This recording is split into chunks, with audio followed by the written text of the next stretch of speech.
Being in pretty much every book and every film, the train is one of the best and most iconic things from Harry Potter. And the set we got in 2018, in my opinion, was still a piece of garbage. And that's saying something considering it's the best one out of all 4 LEGO sets that we've had of the train. Surprisingly, it was the first set to give us actual train wheels. I'm looking at you, 2010. This train is completely custom, including down to the colour. Every single Hogwarts Express has been a red colour, which is technically incorrect. This is using dark red pieces, because the train, believe it or not, is dark red.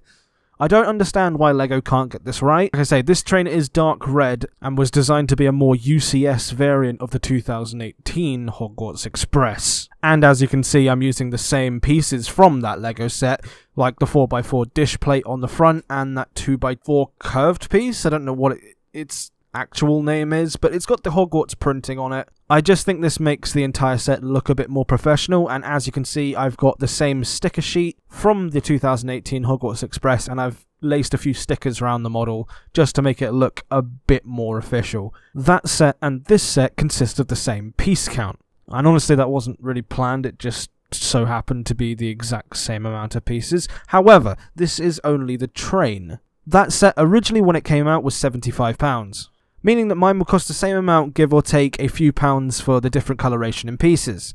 All of this train is 100% LEGO, meaning there are no custom bricks, meaning that LEGO could make this whenever the hell they wanted to.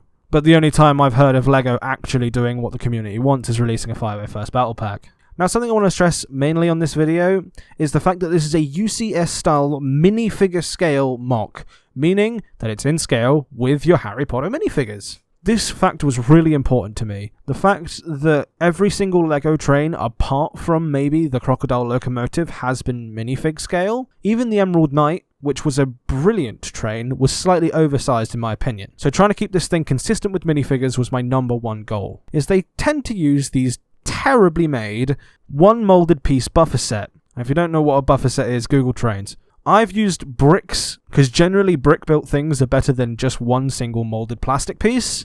It means you can get way more detail in there, and it looks way more accurate. This train actually has a lot of detail down here, and I wanted to make sure I could capture that. Another thing that I want to just mention is I put the headlamp in the correct location. The headlamp on this train is in the centre. Yes, it has 2 little ones off to the side. The main large headlamp is in the centre. I didn't bother making the small ones because I couldn't find a piece small enough to make it work and look accurate. So having just that large big one in the middle makes it look like it's meant to be there. And I've also done it using one of those new rounded pieces that the Hogwarts thing used on the top for its light, which isn't even actually meant to be a light, it's meant to be the Hogwarts crest.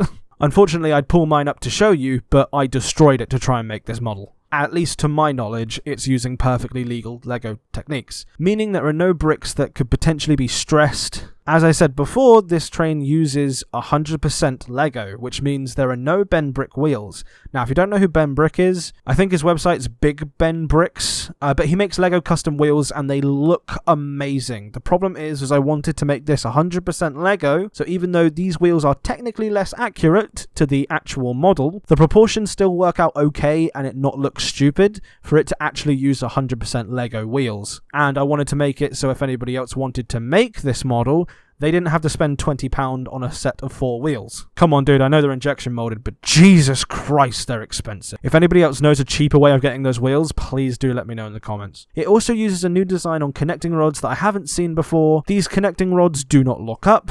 They are also 100% LEGO and not 3D printed, which I know a lot of people do because it looks better, and I'd much rather people use this method as it puts more LEGO into your actual model and you don't have to rely on 3D printed parts.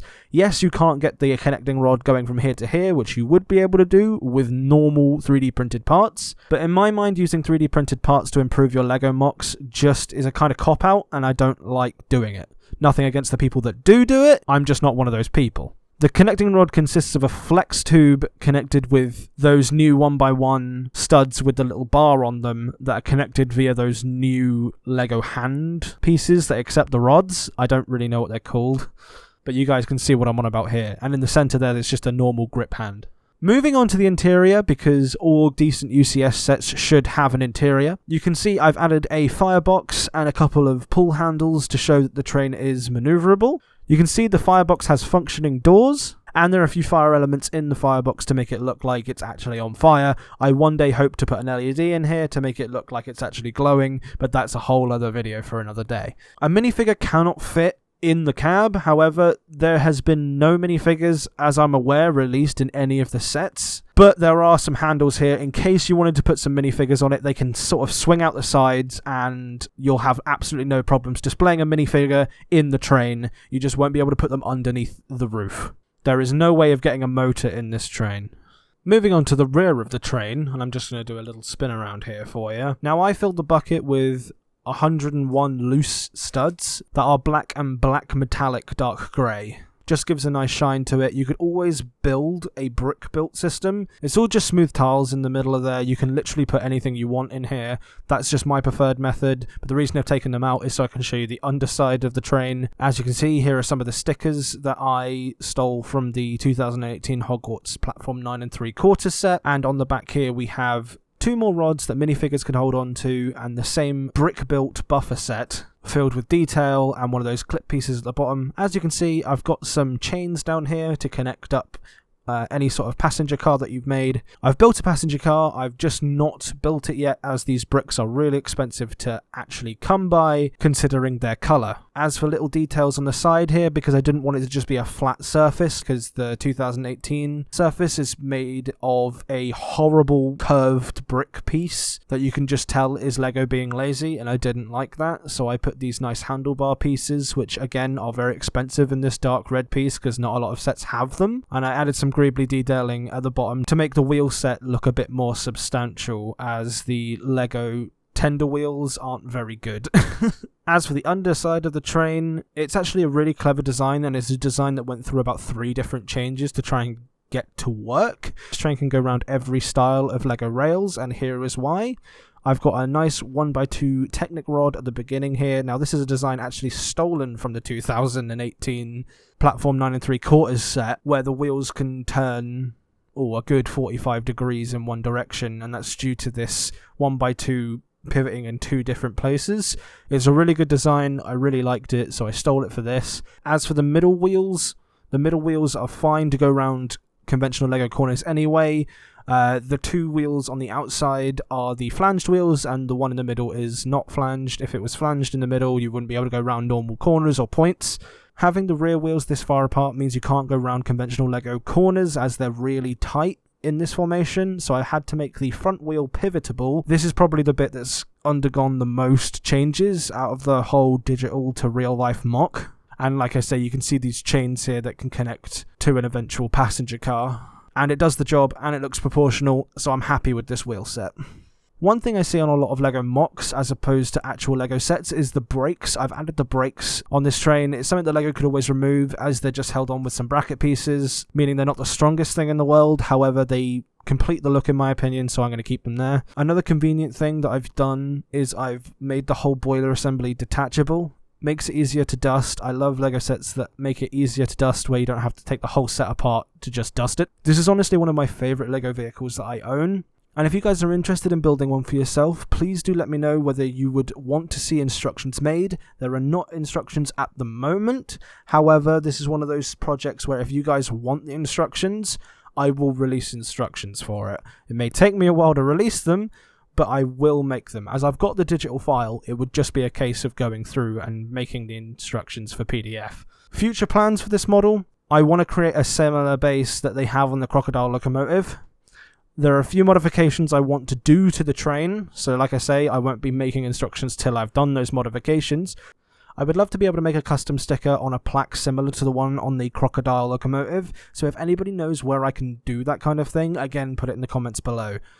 There's another thing I want to include on this MOC, and unfortunately, because I'm not LEGO, the parts to get it are fairly rare. They're not exactly hard pieces to get, it's just the colour that they're in, and that will actually be my next minifigure scale MOC. It's something to go with this train, and I cannot wait to show you guys. I've been accumulating the pieces over the last couple of months. I've had to get a lot of pieces taken from other countries, so I'm really excited to show you what it is.